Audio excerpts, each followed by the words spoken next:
official newspaper files of the early West record many stories of famous and notorious characters of that period. Among them, Frank and Jesse James. Trained in the bloodthirsty school of border warfare, they rode roughshod from 1866 to 1882 through 4 states of the Middle West to become the most widely known bank and train robbers in the annals of American crime. On a cold night, January the 5th, 1875, a group of detectives acting on a tip-off that the James boys were in the old homestead in Jackson County, Missouri, silently surrounded the farmhouse of Dr. Samuels.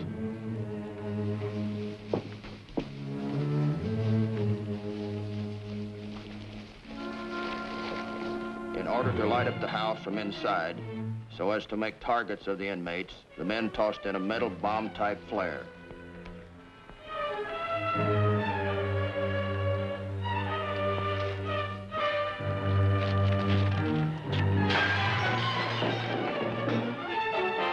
Jesse's mother, trying to snuff out the bomb, pushed a kerosene-loaded object into the fireplace.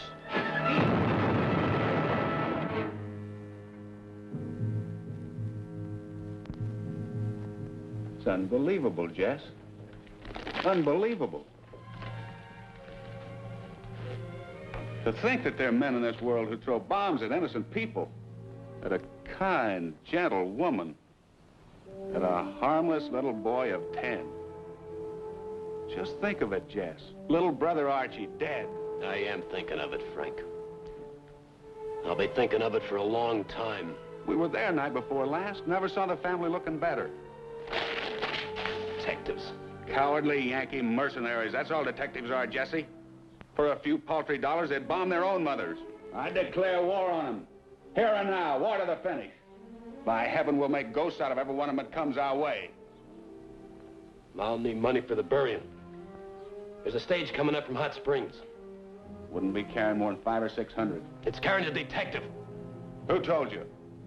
Cole Younger sent word that a young stranger was asking a lot of questions and heading this way. He said he smelled like a detective to stay out of town. If we rode hard, we could just catch that stage.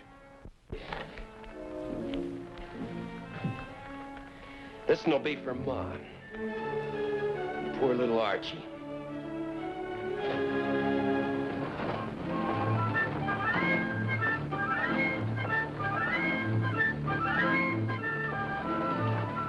I'm Matt Clark, railroad detective. The young lady across the way is Frankie Adams, my partner on this case. As far as anybody else is concerned, we're strangers, strictly on our own as we move into Clay County, the stronghold of Frank and Jesse James. Frank and I were only part of a network closing in slowly but surely on the James gang.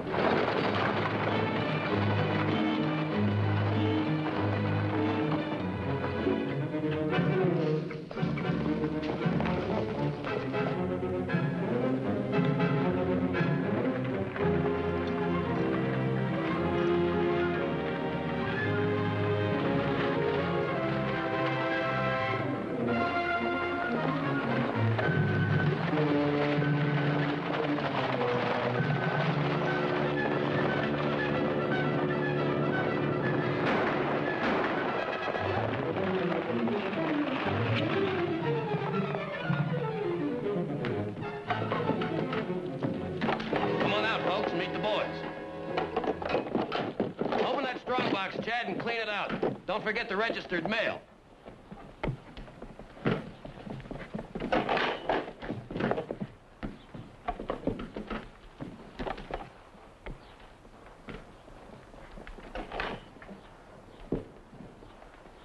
Anything you'd rather keep for yourself, Grandpappy, put it right here in the bank where she'll be safe and sound. As one Southerner to another, sir, I find your conduct outrageous. Why, 1,000 pardons, Colonel. I should have known you were a Southerner. You may keep the watch as a souvenir of this occasion. Well, then you must be Jesse James. Maybe so, Colonel. But you better not say that again until I'm 20 miles away. How do you do, miss? What brings you to our fair state of Missouri? Well, I've just been made new postmistress at Kearney. Looks like people around here are going to have pretty good reason for answering their mail. I haven't got much money, but... Well, that's all right. Keep it. And get back in the coach where you'll be more comfortable. Thank you.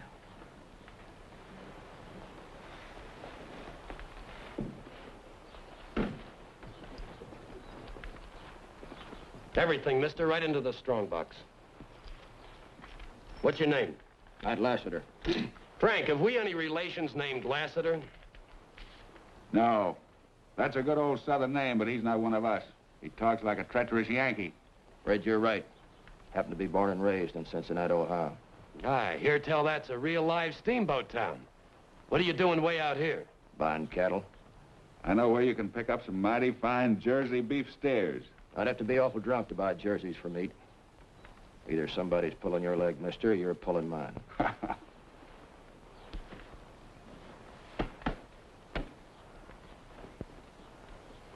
What might your business be, young fella? I'm a horse trader from Alabama. Alabama. Did you fight in the war? Sure did, sir. Name your rank, regiment, and commanding officer. I was a private soldier. My regiment was the 22nd Field Artillery. My commanding officer's name No was... such regiment, boy. You're lying. This must be that Yankee detective we heard about. Must be. Let's see what you got in your pockets.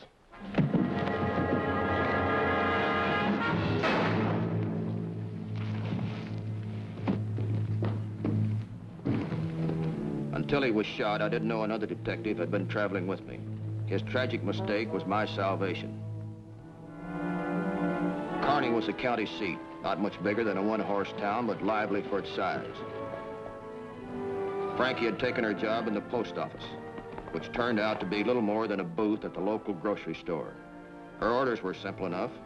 She was to be on the lookout for letters bearing any one of the many aliases used by the James boys and their gang. I took a room as close to the post office as I could find, still playing out the role of cattle buyer.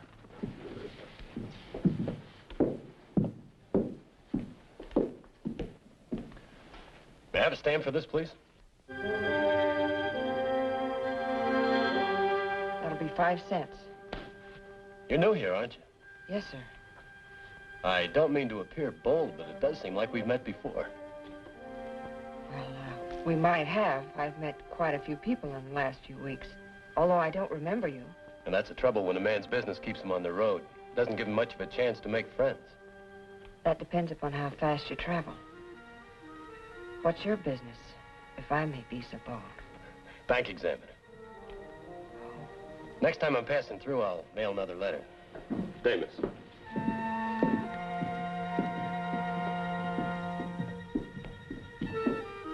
Anything in general delivery for Lassiter? Matt, that man that just left, that's Jesse James.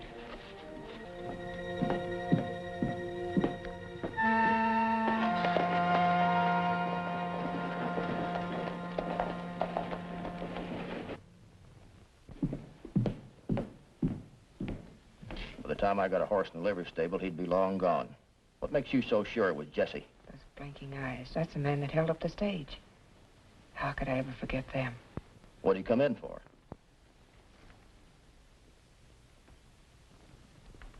To mail this. Mr. Chadwell Pierce, General Delivery, Kansas City. Open it up. This paper is all the mail there is for you, Mr. Lassiter. If you'll excuse me, I think I'll shake up the stove a little. It's getting chilly in here. Mother and I will be visiting our sister in Kansas City at the end of the week. If your cousins have their wagons, we can head west to make our fortunes. Give my regards to the cousins. Yours truly, Mr. Johnson. What do you make of it? Nothing much. What are we going to do about it? We're going to go to Kansas City and deliver this in person to Mr. Chadwell Pierce. Who knows? Might be our chance to walk Frank and Jesse right into a trap.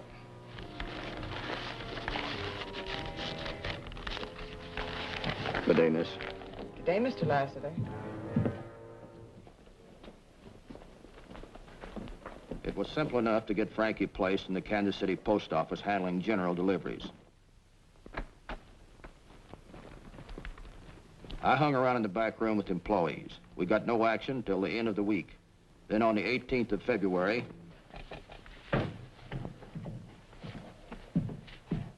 You got anything in general delivery for Pierce? Pierce? Yeah, Chadwell Pierce.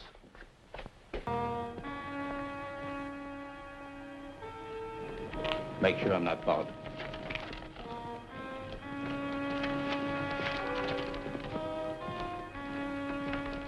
About now, I was beginning to feel pretty good. feeling that at last we were getting somewhere after all our painstaking work.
You know, Jess, I didn't know this whistle stop had a bank. Well, forget it. We're not interested in banks this trip. We've got just a half an hour before train time, and we're going to need a real good excuse to keep the sheriff away from us.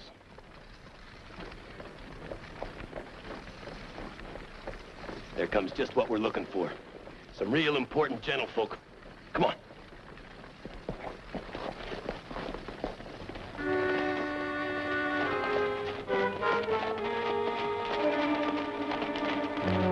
Be nice and quiet, Uncle, and you'll stay alive to tell your kinfolk all about it. Beg your pardon, ladies. My friends and I are going to keep company with you for about half an hour. But if you make any trouble, you're liable to get those feathers shot right off your hats. Head for the railroad tracks. Get us there safe and sound, and we're liable to do the same for you. Chad, tell the sheriff if he gets curious, there's liable to be 3 less people in Waterville. Okay, Jess. Come on, let's go.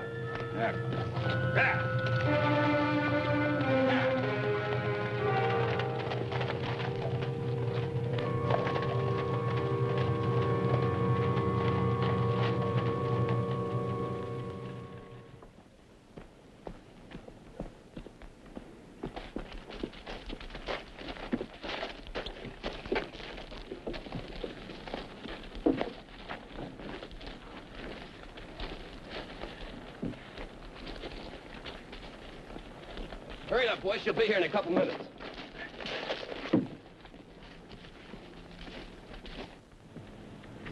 The folks around here will talk about this day for years to come. Yeah.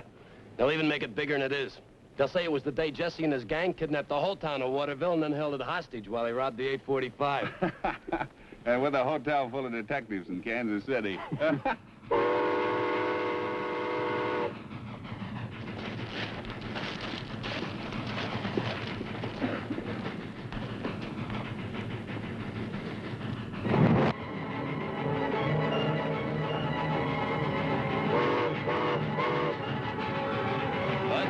Keep an eye on the citizens. Joe, you take care of the engineer. Ed, bring up the wagon. The rest of you boys take care of the passengers.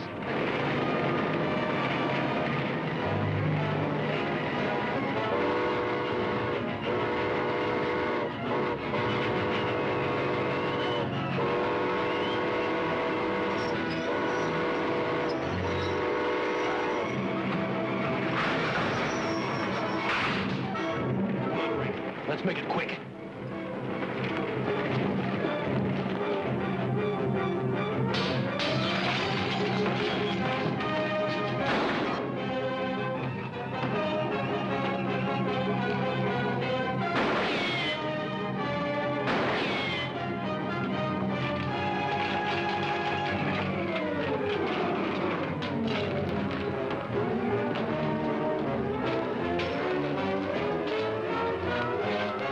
Bring up that wagon!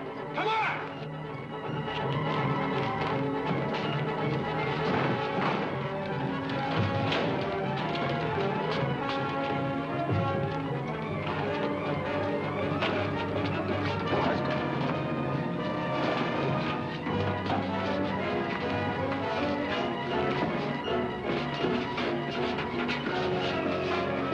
Come on, give us a hand with this safe.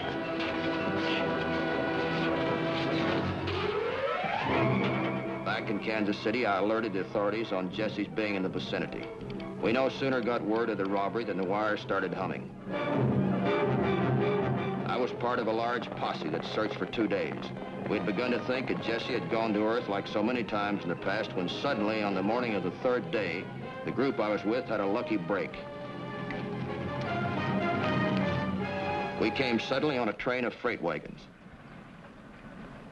We were about to ride on around when it occurred to me that Jesse had used a wagon in the robbery and had also mentioned wagons in his letter.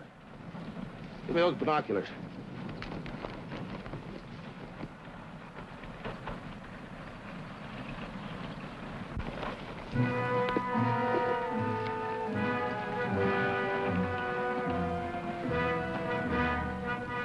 There was Jesse himself, riding alongside one of the wagons. I was sure of it. Cassidy's man, let's go down.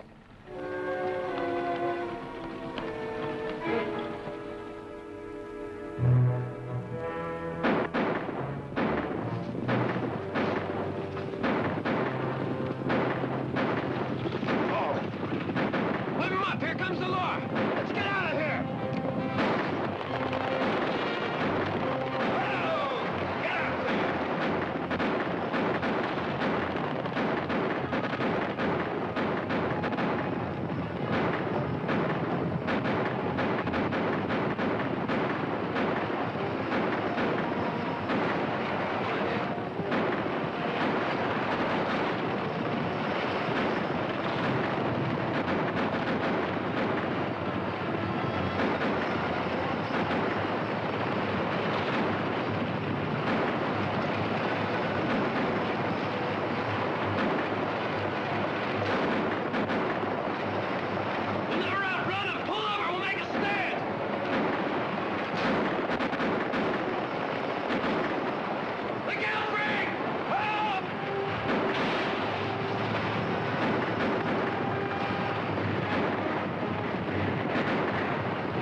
Frank, we'll have to leave it.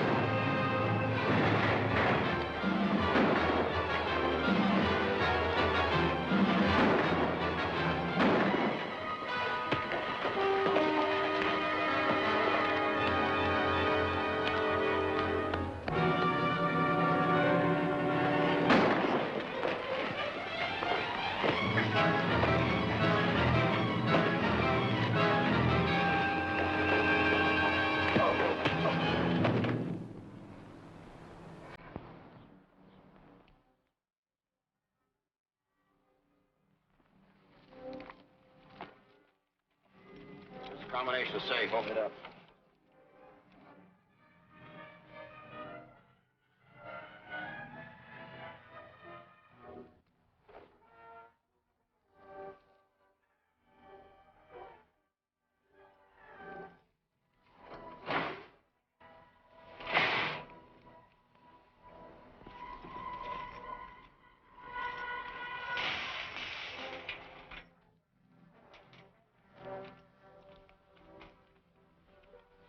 From then on, Jesse was doomed. Sooner or later, one of the raw recruits he was always picking up would turn on him for that $10,000 reward. Which is, of course, what finally happened. One evening in January 1882, I was in the office of the Kansas City Chief of Police on a matter that had nothing to do with Jesse James. You Mr. Robert Ford? Bob Ford. What's so important it couldn't wait till morning? I hear tell there's a $10,000 reward out for Jesse James, dead or alive. That's right. What makes a young fella like you think he can earn it? Ever hear tell of Charlie Ford? Can't say that I have. He's my brother. He's one of Jesse's gang. He's with Jesse right now. And, what kind of help do you want from us? Me and my brother want to do it legal. You deputize me and I'll do the rest. Sit down, son, sit down.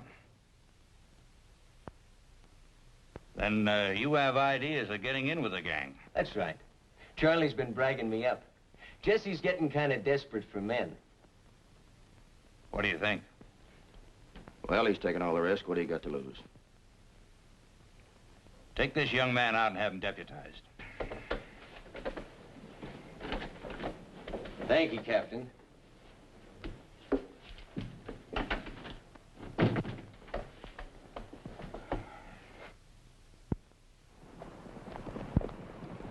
Frankie Adams and I happened to be in St. Joe, Missouri in the spring of 1882. We didn't know it until later, but Jesse James and his family were there too, living under an assumed name in a little rented house up at Lafayette and 13th Street. It was a Monday morning, the 3rd of April. Jesse and Charlie Ford had been out back in the stables grooming and feeding the saddle horses. Charlie had stopped in the kitchen to talk to his brother Bob. It was an unusually warm day for April, so Jesse opened the door to the street and took off his coat. Then, feeling that his guns might arouse suspicion in anyone passing outside, he took them off too. The guns were both businesslike .45s, one a Colt, the other a Smith & Wesson. Unknown to Jesse, Bob Ford was watching him closely. Had been watching him for days now, waiting for a chance to catch Jesse unarmed. This began to look like the moment he was waiting for, so he alerted his brother Charlie.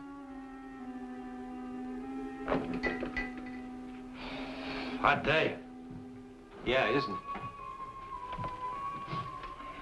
Great racehorse, that Skyrocket. Yeah. Kind of dusty, though.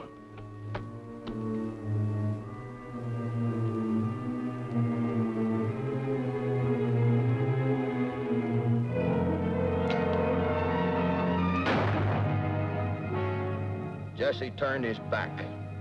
It was his last mistake. Jesse James died as violently as he had lived. The two Ford brothers ran to the nearest telegraph office and notified the authorities that Jesse James was dead. Word spread rapidly. The morbidly curious began coming from all directions. Because we were in town at the time, Frankie and I were called in to help with the identification.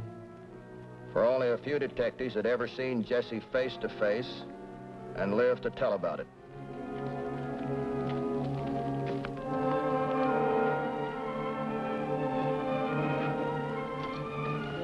Well, Frankie, I guess we can close the files on the James gang.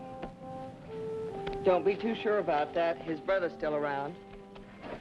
I wouldn't worry about Frank. He hasn't ridden with Jesse for a long time. It's only his loyalty to Jesse that's kept him from coming out of hiding. I'll make you a bet he turned himself in before 6 months. I'll have you know, sir, I never make bets. Unless it's a sure thing.